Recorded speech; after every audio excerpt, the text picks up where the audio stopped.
Maharashtra news.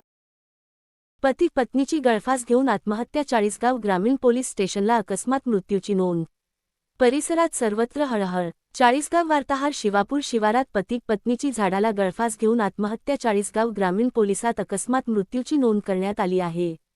याबाबत सविस्तर वृत्त असे आहे की दिनांक 28 मार्च 2026 शनिवार रोजी चाळीसगाव तालुक्यातील शिवापूर शिवारात शेतात राहणाऱ्या तरुण दाम्पत्याने घराबाहेर झाडाला गळफास घेऊन आत्महत्या केल्याची घटना उघडकीस आली। अद्याप आत्महत्येचे कारण समजू शकले नाही। चाळीसगाव तालुक्यातील शिवापूर येथील भगवान पोपट जाधव हे पत्नी आशाबाई भगवान जाधव व आईवडील अशासह शेतात राहत होते। त्यांची मुलं बाहेरगावी शिक्षणासाठी गेली होती। 28 मार्च 2026 शनिवार रोजी सकाळी 6 वाजेच्या सुमारास भगवान जाधव यांची आई झोपेतून उठल्यावर त्यांना मुलगा भगवान व सून आशाबाई हे दोघे घराबाहेर शेतातील झाडाला गळफास घेतलेल्या अवस्थेत दिसले। बाजूला दुचाकी लावली होती।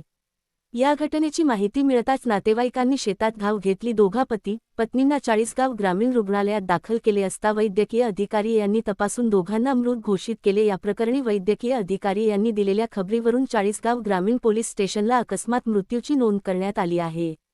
या तरुण पती पत्नी दाम्पत्याचे आत्महत्येचे कारण अद्याप समजून आले नाहीत। या घटनेमुळे परिसरात सर्वत्र हळहळ व्यक्त होत आहे। या घटनेचा तपास सहाय्यक पोलीस उपनिरीक्षक नितीन पाटील यांच्या मार्गदर्शनाखाली चाळीसगाव ग्रामीण पोलीस करीत आहे।